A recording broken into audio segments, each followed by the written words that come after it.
Posisi Bang Aib sendiri sebagai apa sih Bang? sebagai saksi. Saksi ya. Iya. Kalau kejadian itu sebenarnya yang Bang Aib tahu itu seperti apa sih Bang? Yang kejadian itu kebetulan waktu itu saya lagi di warung, posisi saya lagi di warung, terus ada pengendara motor yang berpakai seragam yang bertulisan XTC itu lewat, terus langsung dilempari batu. Tuh di situ dilempari batu, terus dikejar-kejar tuh. Berhubung saya juga takut di situ, akhirnya saya udah langsung pulang aja. Gitu. Posisinya waktu itu Bang Aib di rumah atau di apa? Di warung. Di warung. Iya, lagi di warung. Itu berapa orang yang terlibat apa? Waktu melemparnya terus korban itu berapa orang? Kalau bicara kita melempar, saya kurang tahu ya. Masalahnya di situ juga anak-anak ya ada sekitaran 8 orangan lah di situ banyak. Cuman yang memepet itu ada 4 motor. Motor. Iya. Bang, berarti kan sempat juga beredar tuh katanya korban ini kecelakaan ya. Itu bener nggak? Bener apa? Enggak. Emang itu yang abang cerita? Ya emang itu yang saya lihat. Maksudnya hubungan abang dengan para pelaku atau yang terlibat dengan kasus Pina ini sebatas apa sih Bang? Nggak ada sebatas teman, nggak ada. Emang saya tahu aja itu anak-anak sering nongkrong di sana di depan bengkel saya. Oh, emang ada tongkrongan? Iya di situ. Kan pas kejadian itu anak-anak lagi pada kumpul di situ. Tuh. Iya. Udah begitu saya tahu begitu, berhubung saya juga takut, akhirnya saya pulang. Tapi belum tahu Bang ada 2 korban yang meninggal pada saat kejadian di Cirebon ini. Belum, Belum tahu. belum tahu. Tapi posisi si korban ini sama temennya juga atau dia sama satu motor aja? Yang saya lihat satu motor. Satu motor aja. Tapi sama siapa korban ini nggak pernah ngelihat dia nongkrong juga di sini? Nggak pernah. Nggak pernah ya? Nggak pernah tahu. Nggak pernah hadir di sidang juga. Waktu sebelumnya belum Pernah dipanggil sidang. belum pernah hadir saya. Bang Aib sendiri di Cirebon kerja atau gimana sih? Kerja Sebagai apa sih? di bengkel cuci mobil. Iya. Iya. Berapa lama di sini? Sekitaran 5 tahun saya di situ. Jadi yang pas kejadian Dari itu berapa tahun kerja di 2011. Dari 2011. Kebetulan pas kejadian itu kan 2016. Pas kejadian itu 2016 itu nggak lama pas kejadian itu saya melapor gitu. Saya berhubung saya juga takut gitu kan sama pihak keluarga pelakunya gitu kan, bahwa saya yang pelapornya. Akhirnya saya memutuskan buat pulang. Maksud katanya kan ada yang Saka tuh ya, abang Iya. kenal kan muka-mukanya? Nah kalau Saka itu saya nggak tahu ya. Masalahnya pas waktu penangkapan itu Saka itu nggak ada. Terus juga pas waktu kejadian juga itu saya kurang begitu jelas tuh Saka itu. Pas penangkapan juga nggak ada itu Saka. Oh, berarti pas penangkapan itu abang tahu gitu? Pas kejadian penangkapannya itu abang tahu ada yang ditangkap gitu di Cirebon itu? Tahu. Ditangkapnya di mana? Di dekat bengkel atau? Iya di depan bengkel saya, di tempat tongkrongan itu, di tongkrongan itu. Oh, berarti ditangkapnya di depan bengkel Bang Aib gitu? Iya. Nongkrongannya ya. Tongkrongannya. Baik, terakhir nih, waktu kejadian persis nggak melihat kondisi korban ini seperti apa sih? Sempat ngelihat nggak? Enggak pernah. Saya nggak ngelihat Nggak ngelihat, cuman pas kejadian. tahu, Iya gimana? korban seperti apa saya nggak pernah ngelihat. Tahu ada korban gitu. Iya, tahu ada korban itu setelah berapa hari kejadian? Oh besoknya. Oh, besoknya. Ya besoknya. Jadi pas malam itu malam lihat Heeh. besoknya terjadi Iya. kasusnya gitu. Iya.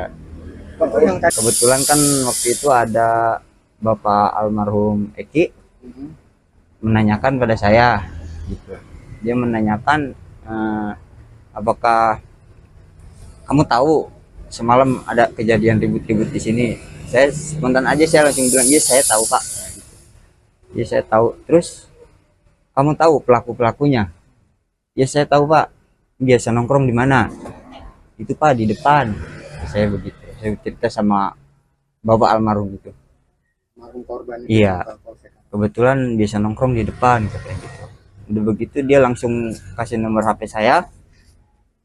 Langsung dia bilang nanti kabarin saya ya kalau anak-anaknya pada nongkrong. Iya Pak. Hari itu juga pukul sore sekitaran jam 5 itu saya langsung kabarin Om Rudi. Nggak lama ditangkap gitu ya? Habis itu. Iya. mereka ini anggota geng motor benar Pak? Nah, kalau masalah bicara anggota geng motor itu kurang tahu juga ya, Pak. Kalau bicara anggota geng motor, Cuma mereka nggak? kumpul aja gitu. Ya, cuma mereka sering kumpul aja di. Waktu 2016 itu posisi keadaan lokasi jalan ini sepi mas, nggak kayak ini sekarang ini ramai, sepi itu. Warung adanya di perapatan Man Madura itu. Kalau yang lainnya ada Pak RW paling jam 7, jam 8 malam udah tutup. Nah, lokasi depan bengkelnya pencucian AF itu nggak ada warung sama sekali. Nggak ada warung rokok ya? Iya, nggak Dan nggak ada. buka sampai malam ya? Nggak ada, bukannya nggak buka, di sini nggak ada. Pak, kalau sama pelaku kenal nggak? Beberapa sama. Kalau sama pelaku kenal sebagian. Pelaku kenal sebagian. Mereka Nah, kalau yang pelaku itu Hadi, Eko, sama Saka, Dirman, 4 saya. mereka itu geng motor atau Oh bukan, itu bukan geng motor, itu kuli bangunan. Dia itu kalau ada yang ngajak kerja. Tahu nggak? Oke. Katanya mereka sering nongkrong di depan sini, Pak. Kalau sering nongkrong ya hanya sekedar mungkin namanya pekerja bangunan, dia kumpul di sini nongkrong gitaran biasa godain cewek apa gitu ya, maaf ini ya. Kenakalan lah biasa Iya, gitu ya Pak. namanya anak muda godain cewek, wiu gitu kan. Nah di situ masalah nongkrong. Cuman ini dia yang pelaku ini, maaf ya, saya kasih penjelasan. Yang namanya sebelum kejadian, yang namanya Eko sama Hadi, malam apanya saya nggak tahu. Cuman saya lagi ngobrol sama adik saya 2 orang. Dia datang, Eko sama Hadi itu datang, dia terus ngomong, "Ang, saya pengen grebek orang." Kenapa permasalahannya? Karena pengen grebek pencucian mobil karena dia bawa cewek. Bener kamu ngomong kayak gitu? Bener Ang, kata si Eko sama Hadi. Ya udah kalau kamu bener, tapi kita ngikutin prosedurnya. Jangan semena-mena kita tahu main hakim sendiri. Izin RT dulu. Kalau kamu ya bener-bener ngomong kayak gitu, nanti tanggung jawab saya izin ke RT. Barulah saya tindak ke RT Pak Pasren. Waktu itu penggerebekan, nah Pak Pasren, saya ngomong sama Pak Pasren tindak, ayo ikut, yang ikut menggerebek.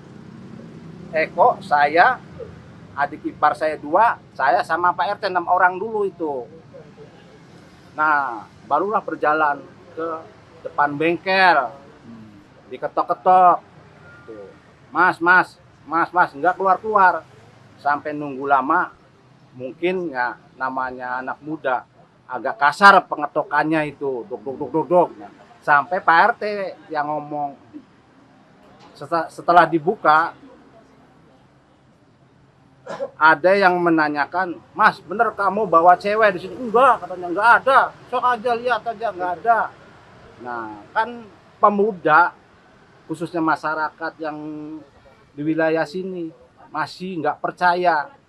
Barulah dia menggeledah, akhirnya itu ada perempuan 2 di kamar mandi. Tuh, barulah emosi. Ya maaf ya, namanya emosi nggak bisa spontan. Ada yang melemparkan kursi, pokoknya ada yang apa nggak tahu. Cuma saya udah jangan main kekerasan, udah jangan. Panggil Pak RT, kata sayanya. Panggil Pak RW. Kontak Pak RW, datang Pak RW Yitno. Tuh, saya terus sampai bahkan warga sini ngomong, "Kamu orang andon usaha, berani-beraninya kamu pengen mencemarkan, menjelekkan warga di sini. Sedangkan warga di sini aja nggak begitu."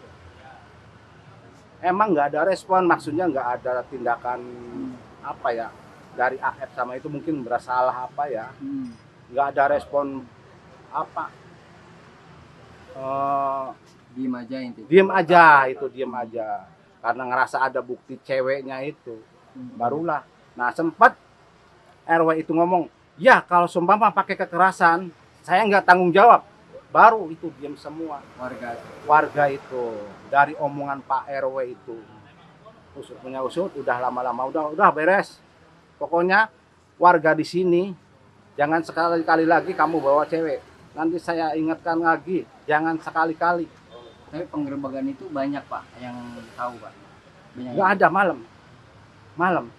Yang tahu ya pokoknya itu yang terakhir itu Pak RW. Jadi ada 6 orang waktu kita penggerebekan, saya, Adi, Eko, adik ipar saya 2, sama Pak RT. Itu juga Pak RT yang maju duluan, itu yang ketok-ketok.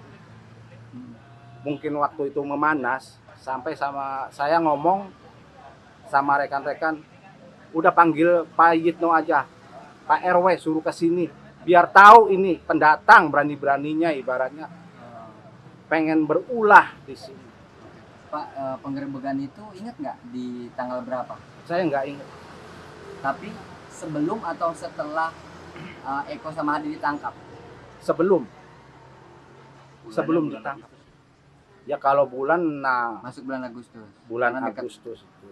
Dekat dari peristiwa penangkapan itu ya Pak? Kalau penangkapan apanya? Eko sama Hadi ini. Kan ditangkap Eko sama Hadi ini. Ya dekat. Ini kan depannya. Ini kan makanya. Waktunya. Oh, selang berapa hari itu? Selang Oke. berapa hari? Iya. Setelah saya penggerebekan berapa harinya itu ketangkep. 3 apa 4 hari saya lupa itu. Maaf ya. Lupa. Jadi Bapak menilai bahwa Eko sama Hadi ini bukanlah geng motor Pak? Bukan, itu bukan geng motor. Karena segala apa-apa, kalau Ang kemana, jadi selesai itu sopan. Biarpun saya orang tua, merasa dihargai lah. Dan akhir-akhir ini sama AF ini hadir ke permukaan setelah dia dimintai keterangan polisi ya Pak, si AF ini yang menyatakan bahwa melihat adanya geng motor dan lain sebagainya ya Pak. Nah sebetulnya di malam itu ada nggak sih Pak keributan-keributan di sini Pak? Nggak ada Mas, nggak ada keributan.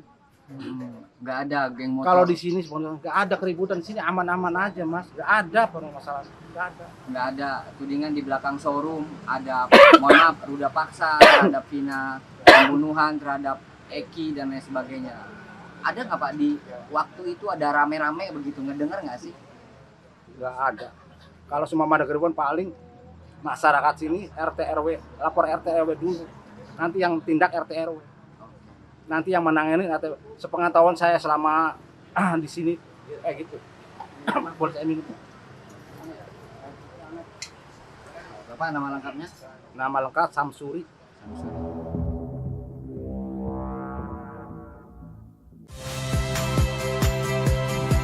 Saya Cynthia Rompas.